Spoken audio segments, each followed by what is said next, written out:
relier médecin généraliste, médecin de campagne, donc entre Toulouse et Castelnaudary et je vais vous présenter effectivement, l'organisation de la médecine, de ville qui se structure, pour plein de raisons, notamment on en a parlé, ce matin du virage ambulatoire, du raccourcissement des DMS, de patients qui deviennent de plus en plus chroniques, avec 10 millions de patients, porteurs de pathologies chroniques en France, des patients de plus en plus âgés, de plus en plus gros, de moins en moins actifs et donc effectivement, nous, on a le besoin, de se structurer sur les territoires et on se structure autour d'une brique de base qui est la maison de santé pluriprofessionnelle et effectivement, sur un territoire, couvert par une CPTS, qui va permettre d'articuler un petit peu les différents acteurs.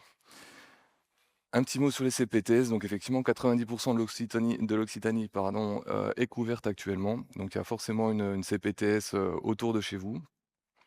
Son rôle, ça va être de coordonner les professionnels de santé libéraux, et de les rapprocher des structures, médico-sociales, sociales et sanitaires, donc les cliniques, les hôpitaux, les CMP et cetera, du territoire pour pouvoir mettre en place un projet de santé, heu de décliner finalement les politiques nationales au niveau local. Elle va aussi avoir des rôles, la CPTS dans la prévention, la promotion de la santé et puis, un rôle aussi d'améliorer l'accès aux soins pour désengorger au maximum les urgences. La MSP, donc ça, c'est la carte des MSP, d'Occitanie, de 2024. Pour vous donner une idée de la dynamique, il y avait 10 MSP en Occitanie en 2010. Actuellement, il y en a 360. En juin 2023, le professeur Braun, faisait un plan 4 000 MSP d'ici 2027. Sébastien Lecornu, en septembre, a dit 5 000 MSP en 2027. Actuellement, on est à 2 700, donc en 2 ans, le nombre de MSP sur le territoire, il va doubler. Actuellement, c'est à peu près en Occitanie 40 des patients qui sont suivis en MSP et donc dans les années à venir, ça va se généraliser a priori. Le rôle des MSP, effectivement regrouper l'offre de soins de proximité, autour d'une équipe traitante qui va être coordonnée, et qui va permettre effectivement d'être pertinente sur les parcours, notamment les parcours complexes. La MSP, elle a aussi un rôle, d'accès aux soins, donc notamment d'accueil des petites urgences de 8 heures à 20 heures en semaine et le samedi matin de 8 heures à midi. Et elle va mettre aussi en place des actions de prévention pour sa population. Alors comment ça se passe à l'échelle d'un territoire? Nous, on est ici CPTS du Lauragais. Très schématiquement, ça c'est notre CPTS. Les petites maisons orange là, c'est les MSP qui sont déjà constituées. En blanc, c'est celles qui sont en cours de constitution. Il y en a même une qui manque, voilà, qui s'est déclarée cet été, donc vous voyez que la dynamique, elle est assez rapide. Et effectivement, chaque MSP, va avoir un territoire d'intervention. Donc nous, c'est Nailloux, Saint-Léon et une dizaine de communes autour, pour une patientèle à peu près de 6 000 patients. C'est la patientèle moyenne d'une MSP. Donc, je vous présente l'exemple de la MSP de Nailloux-Saint-Léon à laquelle, j'appartiens. Donc, on est une équipe de 41 professionnels, en majorité des libéraux. Donc, on va retrouver, des médecins, des kinés, infirmiers et cetera. On a à peu près tous les corps de métier, pardon. On a également une pédiatre, donc effectivement, on peut faire aussi du second recours, hein. Donc, on peut avoir des MSP avec des cardiologues, pourquoi pas de la consultation avancée de chirurgie et cetera. On peut développer énormément de choses. C'est un espace de liberté avant tout. Et tout ça va être structuré, donc on va également avoir 3 secrétaires médicales, donc pour l'accueil des patients, l'orientation dans le parcours de soins, la constitution des dossiers médicaux, éventuellement aussi, pouvoir, implémenter les dossiers médicaux partagés, donc qui vont être intéressants pour la médecine périopératoire. On va avoir aussi 3 assos, qui travaillent avec nous, donc une enseignante en activité physique adaptée, donc au sein de la maison sport santé pour la remise en mouvement et le sport santé des patients. On a des infirmiers, spécialisés en éducation thérapeutique du patient, donc ça, c'est très important pour les patients chroniques. Voilà, la prise en charge de leur pathologie, la compréhension, mais surtout les changements de comportement, que ça soit, le mouvement, la diététique, le tabac et cetera. Elles font un gros travail. Et puis, on a aussi 2 professionnels, donc un éducateur spécialisé et une psychologue, qui sont spécialisés dans les addictions. Donc tout ça fait une équipe, centrée autour du patient pour le coup et tout ça va être coordonné donc par une coordinatrice en santé, donc qui va coordonner le projet, mais qui coordonne pas le parcours. Pour l'instant, ça reste le médecin généraliste qui reste le coordonnateur des parcours. en plus de tout le reste. Donc effectivement, on a un petit souci à régler à ce niveau-là, mais voilà, on attend des décrets, qui arriveront peut-être un jour pour avoir des professionnels, pour coordonner les parcours.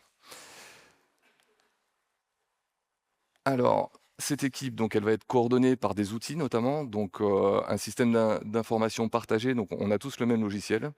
Quand moi je vais écrire des choses dessus, l'orthophoniste, la psychologue, la psychomote, elles vont pouvoir voir ce que j'écris, elles vont pouvoir mettre des choses. On va essayer de récupérer tous les comptes rendus, effectivement de tout le suivi de nos patients et ces logiciels, de plus en plus sont en lien avec le DMP et effectivement, on alimente de plus en plus, cet outil, qui est assez intéressant, qui est mal foutu mais je pense que dans l'avenir ça devrait, être assez intéressant. La pierre angulaire d'une MSP, donc ça va être les RCP, réunions de concertation pluriprofessionnelle.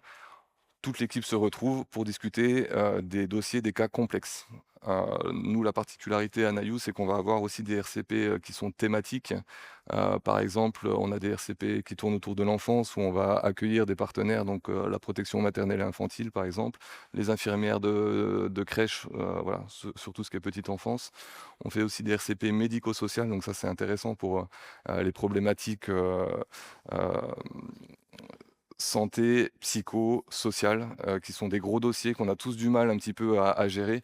Donc on se retrouve, tous les trimestres avec, la Maison des solidarités, donc c'est les assistantes sociales du conseil départemental, avec le dispositif d'appui à la coordination, le centre de ressources territoriales, donc qui sont des structures de coordination, avec le service de soins infirmiers à domicile, avec le CCAS de la commune. Donc voilà, tout ça, ça nous permet d'arriver avec le dossier d'un patient et de dire: «Voilà, moi j'ai un problème avec ce patient-là, il a besoin de ça, de ça, de ça» et le dossier avance, de manière parallèle, à ce qu'on peut faire au niveau santé.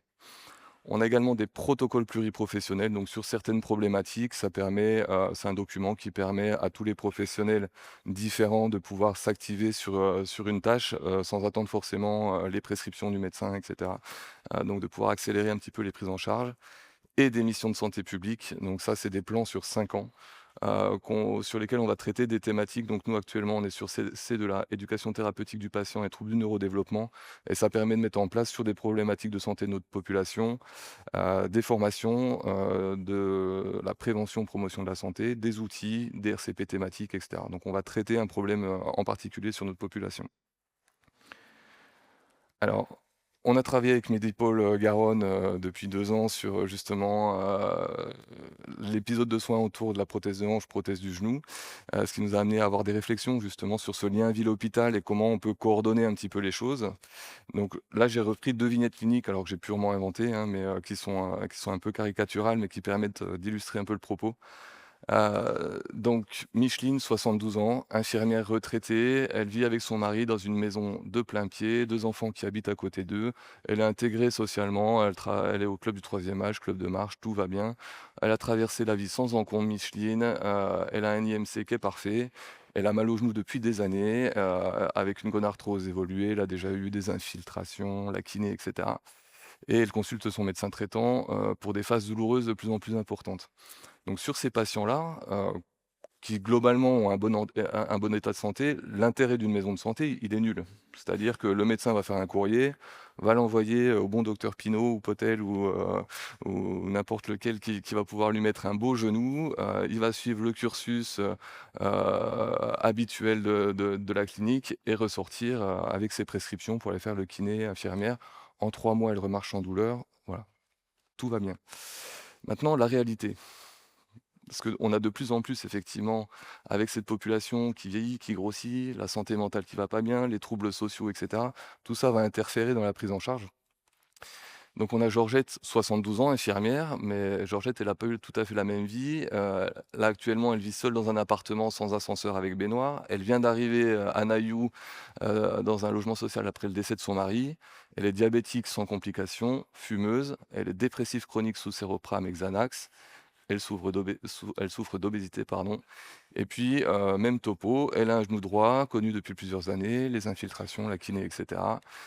Mais, elle a très mal, donc son ancien médecin l'a mise sous morphine, elle le prend de manière systématique et puis elle vous avoue aussi une petite consommation de quelques verres le soir quand elle n'arrive pas à dormir. Elle a déjà consulté un chirurgien qui a refusé de l'opérer, devant un terrain trop compliqué. Alors souvent les chirurgiens ils disent pas ça, ils disent: «Vous êtes trop lourde, repassez quand vous aurez perdu 20 kilos». Voilà, ça marche bien. Du coup, on n'y arrive jamais. Et donc elle consulte son nouveau médecin traitant, donc moi, pour le renouvellement des ordonnances et puis elle lui explique qu'elle perd de plus en plus en autonomie, elle a du mal à prendre sa douche, elle a du mal à monter les escaliers. Donc on s'oriente vers un handicap, chez cette patiente avec, une difficulté, elle a pas d'aidant donc qu'est-ce qu'on va faire de cette patiente-là? Elle aimerait bien quand même se faire opérer. Voilà, donc le médecin là sur le coup, il se dit: «OK, on va y aller». Donc ce qu'on va faire nous, donc on va commencer, bah, effectivement un suivi médical d'abord, traditionnel, donc on va déjà l'envoyer chez le cardio, faire quelques bilans, savoir où elle en est au niveau de son diabète et cetera. On va, mettre en place donc son dossier médical, on va essayer de récupérer un maximum d'informations du passé et cetera, avec nos secrétaires qui vont nous faire un beau dossier médical et puis on va se retrouver avec les collègues, donc on le fait à peu près une fois par mois et on va parler de cette patiente-là pour essayer de coordonner déjà un peu, de mettre en place une stratégie pour cette patiente parce que une opération du genou dans ces conditions-là, c'est pas possible. Ce qu'on va faire, on va développer une stratégie en 3 points, pardon. D'abord sur le mouvement, donc on va déjà, faire des prescriptions pour qu'elle puisse aller voir le kiné. Donc le kiné est déjà un peu briefé du dossier, avant de recevoir la patiente. On va essayer de travailler un peu plus aussi sur la remise en mouvement de manière autonome. Donc effectivement, avec notre infirmière, spécialisée en éducation thérapeutique, on va travailler sur, bah, les freins à la remise en mouvement, les représentations du mouvement et cetera. On va l'inclure dans des groupes collectifs, d'activité physique adaptée, où là, elle peut faire du sport sur chaise, par exemple, ou des exercices, qui vont pas forcément, stimuler la douleur au niveau du genou. Et puis on va travailler aussi sur la socialisation, parce que ça c'est important, elle vient d'arriver sur Naïou, elle connaît personne, donc à travers ces ateliers collectifs, bah, elle va faire connaissance avec Micheline, avec Jean-Paul, avec, les uns les autres, elle va s'intégrer un petit peu dans la vie du village.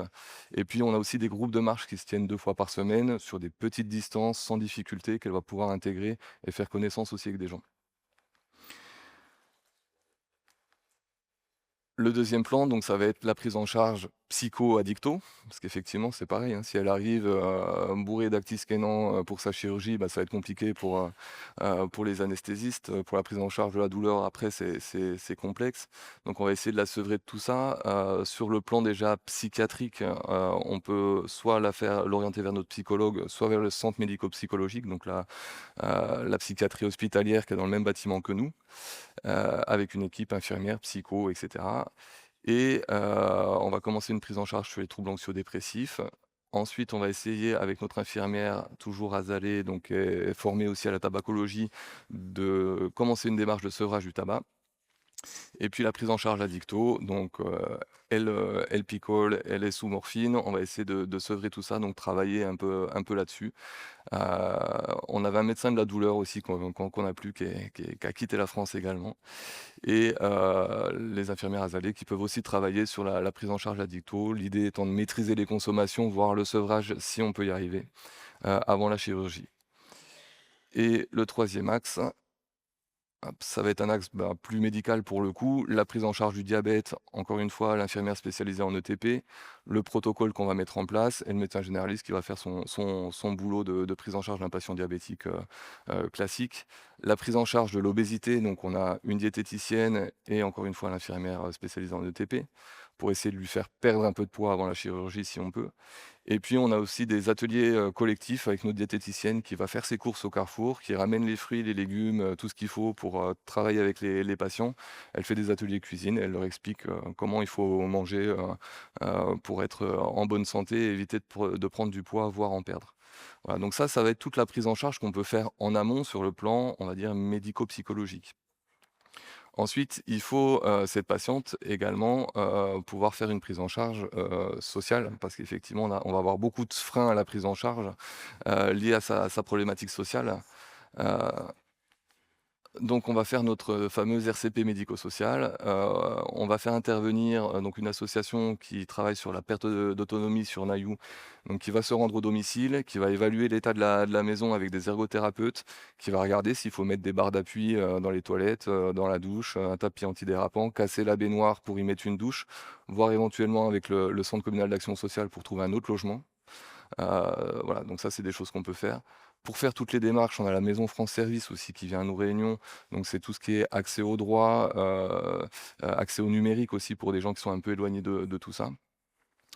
Et puis, on va se pencher sur les ressources financières, donc qu'elles puissent avoir une évaluation, de l'allocation personnalisée à l'autonomie, qui va lui permettre d'avoir des aides ménagères, donc pour l'aider, dans les tâches, courantes. Et puis on a les assistantes sociales, qui vont, également prendre en charge ce dossier. Et on va aussi faire intervenir le SIAD, donc le service de soins infirmiers à domicile pour tout ce qui est hygiène corporelle, essentiellement.